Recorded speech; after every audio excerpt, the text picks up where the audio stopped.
ቤርሙዳ ትሪያንግል ሁለት ጽንፎችን አስይዞ የሚያከራክር ቦታ ሲሆን ግማሹ በምንም መልኩ ልናብራራው አንችልም እያለ ይሟገታል። በተቃራኒው ደግሞ ትክክለኛ መልስ አለው ማብራራት እንችላለን እያሉ ሐሳባቸውን የሚያቀርቡ ሌላ አካላቶች አሉ። ነገር ግን ምንም ይሁን ምን በዛሬው ቪዲዮ ቤርሙዳ ትሪያንግል ውስጥ መልስ እስካሁን ድረስ ሊገኝለት ያልቻሉ ሁለት ታሪኮችን እንመለከታለን። ያለምንም ጥርጥርም ታሪኩ እንደሚያስገርማችሁ ስለማልጠራጠር ቪዲዮን ላይክ በማድረግና እስከ ፍጻሜው ድረስ ከኔ ጋር ቆዩ።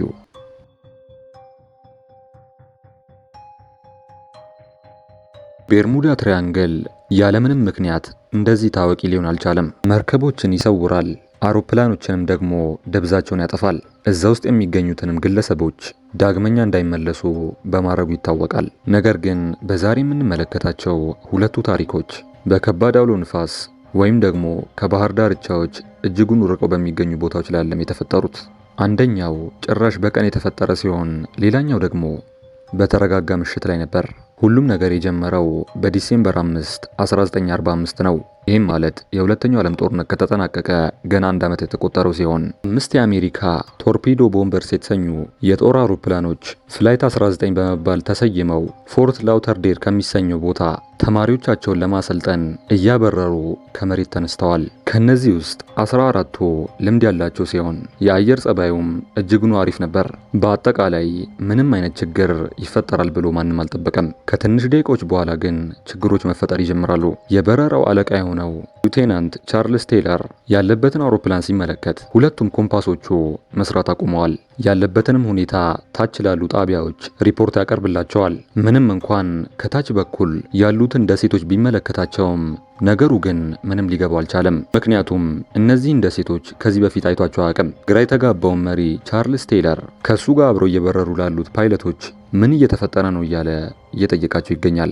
ሌሎቹም ድንጋጤ ውስጥ መግባታቸውን ሲመለከት እሱ ከነሱ የተሻለ ስለሆነ ራሱን እያረጋጋ እነሱንም እንዳይደናገጡ በማድረግ ላይ ይገኛል። ከፓይለቶች ውስጥም አንዱ ለቴይለርና ለተቀሩት ፓይለቶች ከፊት ለፊቱ የሆነ ነገር እንደሚታየውና እሱንም ከተከተሉ ወደ ትክክለኛው ቦታ እንደሚመለሱ ይነግራቸዋል። ነገር ግን ቴይለር በዚህ ነገር ስላላመነ ንግግሩን ሳይቀበል ይቀራል። እሱም ብቻ ሳይሆን ቴይለርን ብቻ እንዲከተሉም ትዕዛዙን ያስተላልፋል። ሐሳቡን መጀመሪያ ላይ ያቀረበው ፓይለት ግን የራሱን መንገድ ተከትሎ ያቀናል። ሌሎቹ ፓይለቶችም የት እንዳለ ቢጠይቁትም የሱ ሬዲዮ ግን መስራት አቁሟል። ለ2 ሰዓታትም ያሉበትን ቦታ ስላላወቁ ቴይለርና የተቀሩት ፓይለቶች ያሉበት ቦታ መሽከርከር ጀምረዋል።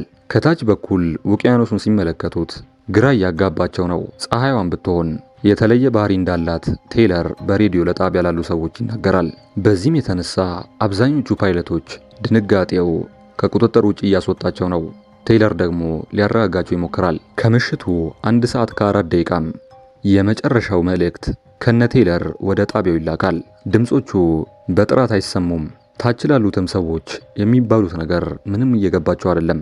ከዛች ደቂቃ በኋላም ፍላይት 19 አንዲትም መልእክት አላከም። በአጠቃላይም 5 ፕሌኖች 14 ሰዎች ሙሉ በሙሉ ደብዛቸው ይጠፋል። ይህንንም የሰማው ታች ያለው ጣቢያ ወዲያውኑ ቡድኖችን ያዋቅርና እነሱን ፍለጋ ይወጣል። ለፍለጋ የወጡትም 5 አውሮፕላኖች ሲሆን 13 ሰዎችንም ይዟል። መንገዳቸውን ገና እንደጀመሩ ነው ያሉበትን ቦታ ለጣቢያዎቹ ሪፖርት እያደረጉ እያለፉ የነበረው። እነሱም ቢሆን ግን ከፊት ለፊት የሚጠብቃቸውን ነገር አላወቁም ነበር። ከትንሽ ሰዓታቶችም በኋላ እነዚህም ሰዎች የደረሳቸው ጣፈንታ ከነዛ ጋር ተመሳሳይ ነበር። ሙሉ በሙሉ ጠፍተው ይቀራሉ። ምንም አይነት ፍንዳታ፣ ምንም አይነት የአውሮፕላን ስብርባሪና የደረሱልኝ ጥሪም አላቀረቡም። በአጭሩ እነዚህ ሰዎች እዚህ ምድር ላይ ነበሩ አይመስልም። በአጠቃላይ 27 ሰዎች ከአውሮፕላኖቻቸው ጋር ጠፍተው ቀርተዋል። የአሜሪካም ኔቪ ብቸኛ ሊሰጥ የቻለው መልስ ያልታወቁ ኃይሎች ሰዎቹና አውሮፕላኖቹን በቅጽበት አጥፍቷቸው ነው በማለት እንዲደመድሙ ያደርጋቸዋል።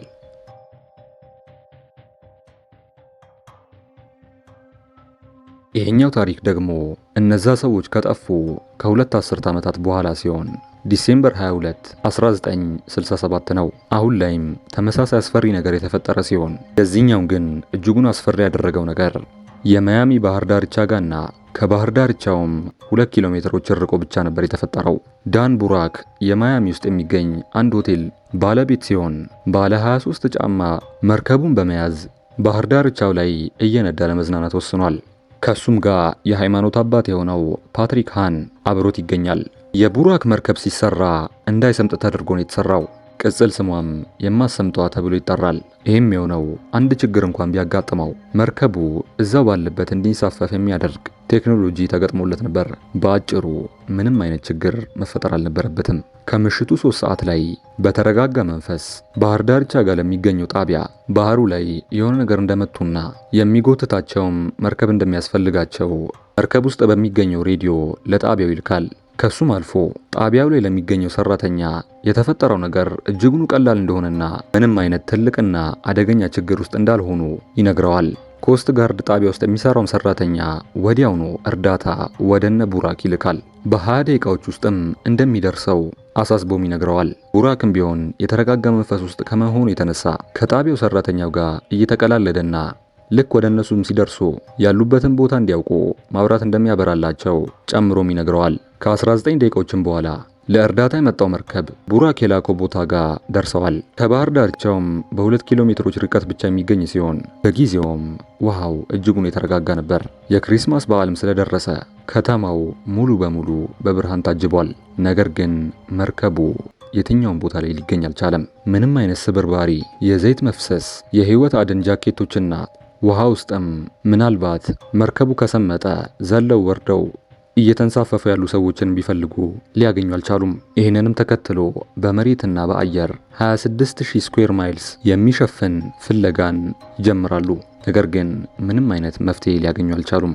ቡራክና የሃይማኖት አባት የሆነው ሃን ሰላማዊና 2 ኪሎ ሜትሮችን ብቻ ርቀት ላይ በሚገኝ ቦታ ላይ ደብዛቸው ጠፍቶ ይቀራል። ነገር ግን ሁሉንም ግራ ያጋባው የሬዲዮ ጣቢያዎች ሁኔታውን በሚመረምሩበት ጊዜ ያገኙት አንድ አስፈሪ ነገር ነው። እሱም ቡራክ አሁን ላይ ከላከው የሬዲዮ መልእክት ጋር ተመሳሳይ የሆነ መልእክት ከ1 ዓመት በፊት ተመሳሳይ ቦታ ላይ ወደዚህ ጣቢያ ለሌላ ሰራተኛ ልኮ ነበር።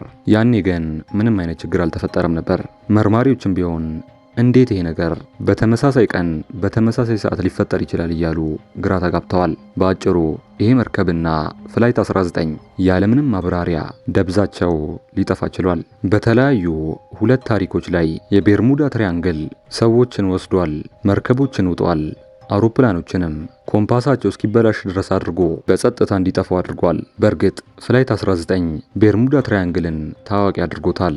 የቡራክ መርከብ መጥፋቱ ግን ይሄ ቤርሙዳ ትራያንግል እስከምን ያህል ርቀት ላይ ሊመጣ እንደሚችል ሰዎችን አስተምሮ አልፏል። በሚገርም ሁኔታም በእነዚህ 2 አጠፋፎች የተሰጡት የመጨረሻ ሪፖርቶች ለማብራራት በሚከብድ መልኩ ያለምንም ምክንያት ደብዛቸው ጠፍቷል የሚል ነበር። ከነዚህ 2 ታሪኮችም የምናየው ነገር ቤርሙዳ ትራያንግል መርከቦችና አውሮፕላኖችን ለመዋጥ አውሎ ንፋሶችን ወይም ደግሞ ሰው ማይደርስበት ቦታ መሄድ አይጠበቅበትም። እንደተመለከትነውም የባህር ዳርቻው ጫፍ ጋር በመምጣት ሁሉንም ውጦ መሄድ ይችላል። ውድ የቻናሌ ቤተሰቦች የዛሬው ቪዲዮ ይህንን ይመስላል። ቪዲዮ ከተመቻችሁ ላይክ እና ሰብስክራይብ ማድረጋችሁ እንዳትረሱ። በተረፈ በቀጣይ ቪዲዮ እስከምንገናኝ ሰላም ሁኑ።